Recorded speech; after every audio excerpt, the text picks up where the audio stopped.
and this is true in relationships too, how often, when you look at your past relationships or maybe a relationship you're in right now, where have you put off a breakup because you don't think that you can get any better than the person that you're with, or because you don't want to go through the hassle of finding love again? We can tell ourselves any new story. So we can tell ourselves, oh, it'd be so hard to find someone that treats me right. Or we can tell the story, I deserve somebody that treats me right, and I'm going to find that. And the more that we believe something and integrate those belief systems into our own knowing, the more ammo, I guess, it has to come true, if that makes sense.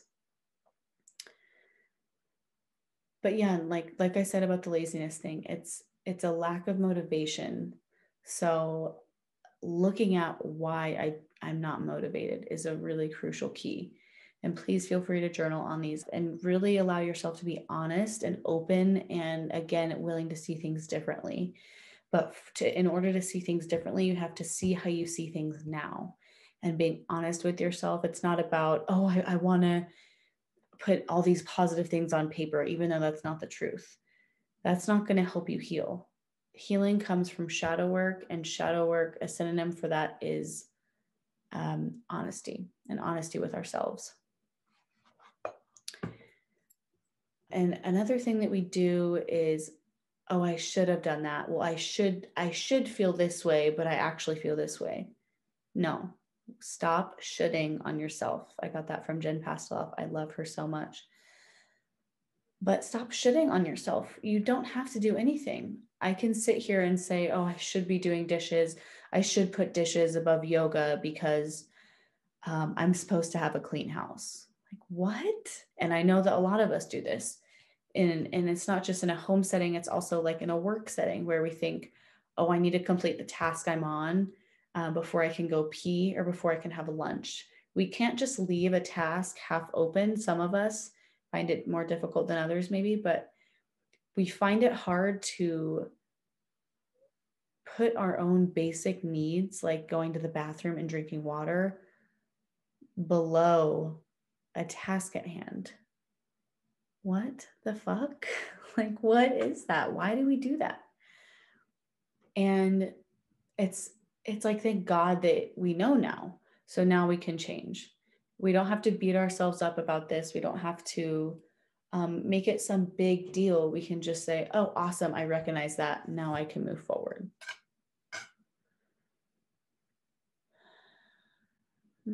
And a big thing with this is seeing your thoughts as passerbys and not seeing that, not identifying with them, not being like, oh God, that thought is there, and oh my God, there's that negative thought again. God, I suck. I can't do it right. I'm doing it wrong. I'm failing. I'm never going to manifest the life that I want because I can't get this step. Again, downward spiral.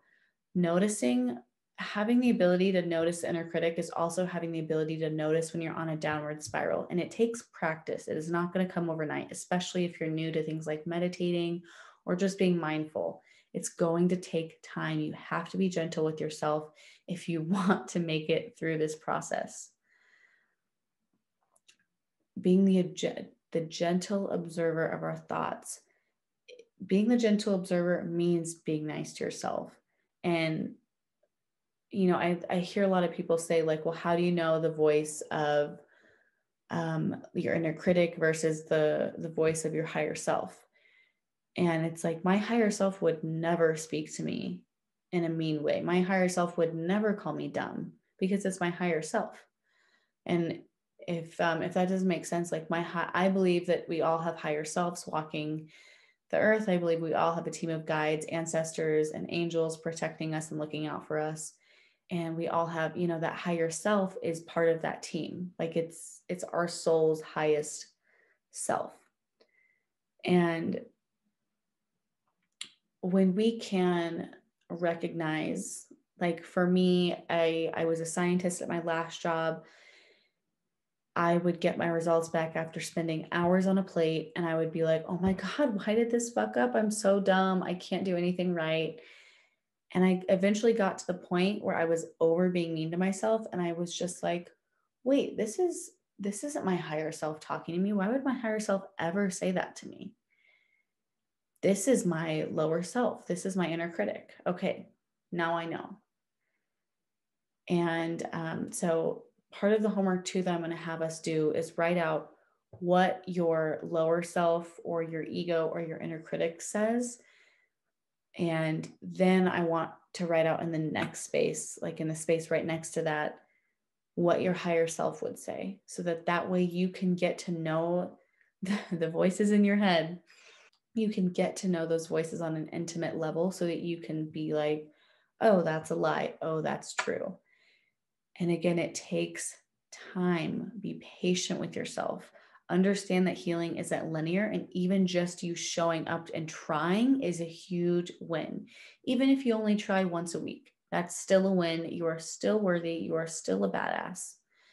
You know, we have these like unrealistic expectations that things need to be every single day and on point and on point and on point. That's not true. You can be gentle with yourself and you can still make changes by showing up once or twice a week. It might take longer doing it that way than showing up 5 or 6 days a week or even 7 days a week. I personally think 7 days a week showing up for something is a little bit like reaching for perfection. So I try to stay more in the vibe of like 5 to 6 days a week is like if I try to do something new. That's just for what works for me. Okay, let me just look at my notes here, make sure I'm not missing anything. So I can share another story about when someone else made me feel not enough. So I was on a family vacation, and one of my family members, this is when I was still in school, and one of my family members asked just a science question that I should have known at the time, probably, but I didn't. And they just looked at me and they said, "You should know that if you're a biology major." And I was like, oh my God, I'm so dumb. And it wasn't that made me think I was dumb, that I already just had a belief that I was dumb, and that reinforced that idea in my own self.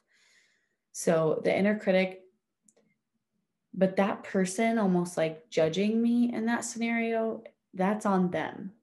That was their own inner critic coming at me. So our inner critic attacks us, but it also attacks people outside of us.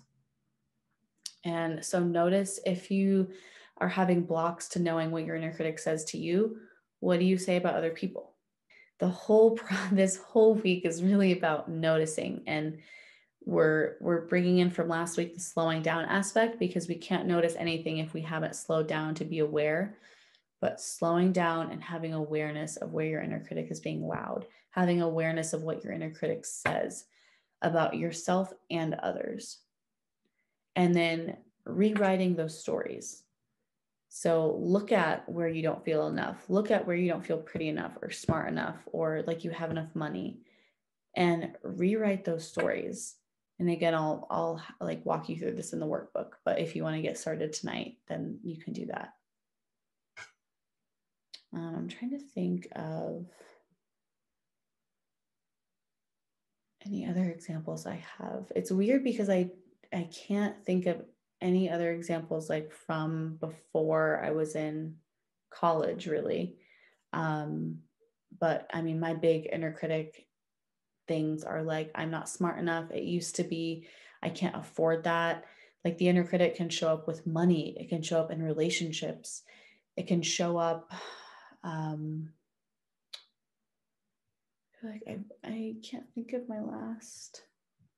Oh, it shows up in food and how we view our body. Like, what do you say about your body? What are you saying when you look in the mirror? Are you taking time to like rub your body and thank your body for what it does for you every day? So again, it takes time, but over time you get really good, especially when you put the effort in and you put the practice in. Over time you get so good at noticing it, and then it's just this, for me it is a sense of like confidence building, because I'm like, gosh, I'm on the path. And even if, like I said, healing isn't linear, so even if I have a day that I'm not super on it, I know that whatever is making me off that day is only for my betterment. But a huge one too is just looking at like your relationship with food. And I mean, I'll get on to like just people, especially women, but I know men and women both are, everyone's conditioned to be skinny and whatever. That's why I had us in the beginning breathe into our bellies and allow our belly to take up space, because we think that we have to suck in and be really skinny, or we're not sexy if we're not skinny. It's like, that's a fucking lie. That's not true. Your sexiness comes completely from within, and knowing your worth and knowing that you are enough. That's where confidence comes from. That is where sexiness comes from. Because eventually, even if you have looks, they're going to fucking fade. And when your looks fade, you're not going to have anything to fall back on. So you might as well look at those beliefs now and really dig into them and see where there's lies.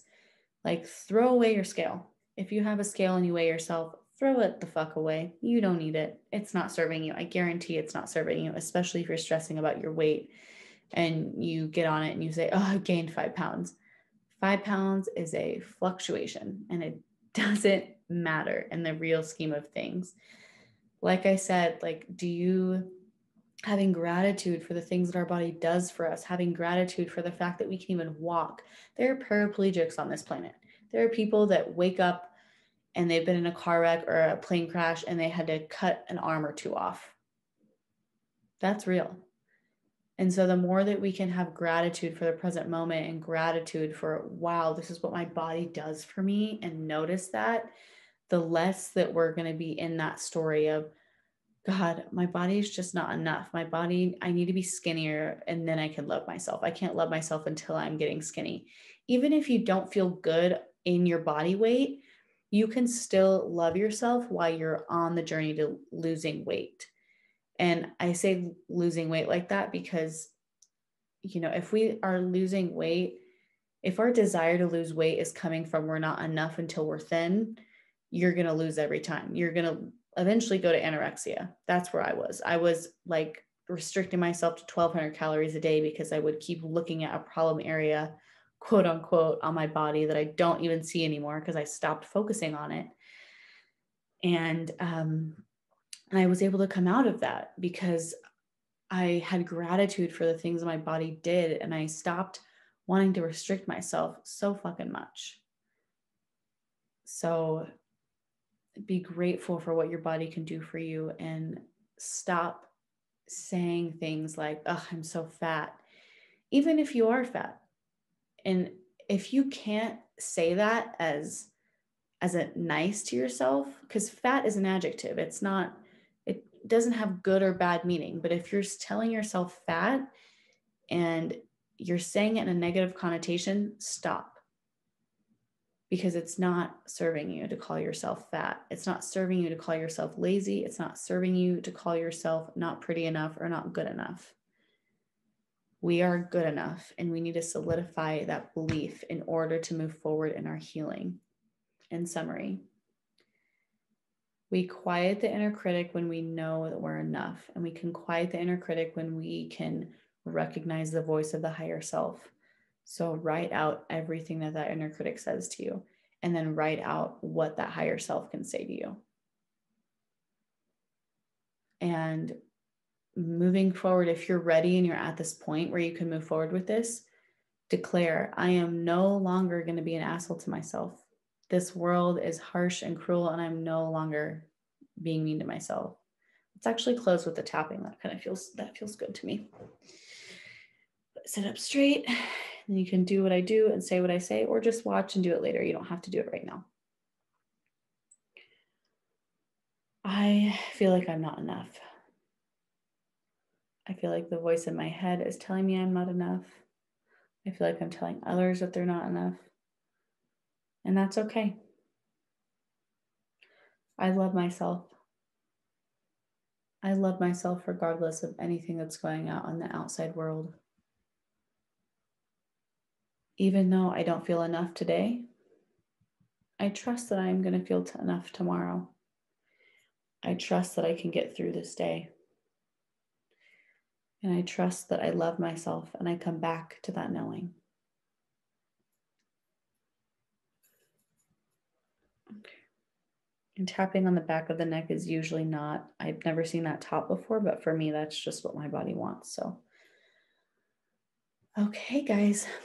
Well, thank you so much for being here. Thank you so much for listening. I really can't wait to hear about how the homework goes for you. I can't wait to see how this resonates for you. And I know that if you haven't already started making this change in your life, you're just going to see big changes whenever you really dedicate yourself to this work. Thank you so much for watching this video. I hope that it resonated with you. I hope that it was as fun for you to watch as it was for me to make. I love sharing all of the lessons that I'm learning, the good, the bad, and the ugly. And if you want to dive deeper with me, I have a course called Heal Your Shit. The modules all dive into creating a more bonded relationship with yourself. We go deep into setting boundaries. We go into exploring the inner critic, those really like critical thoughts of yourself, and healing those, and getting really good tools to add to your own healing practice that I've used in mine. Yeah, I just want to share with everyone else like the things that have really helped me just become the best version of myself. The link is below the video to see more details about the course, see if you are called to it, drawn to it, want to dive deeper with me. And again, if you enjoy my content, even if you just stumbled upon this, feel free to like the video. It immensely helps me find other people who need the content like this, and for me to keep showing up on your page if you like it. And if you want to be notified whenever my new content drops, I don't really keep a particular schedule, but I do just make videos as they're pouring out of me. So I try to do it at least twice a month. But go ahead and subscribe if you want to be notified. And thank you so much for being here. Thanks for watching all the way to the end too.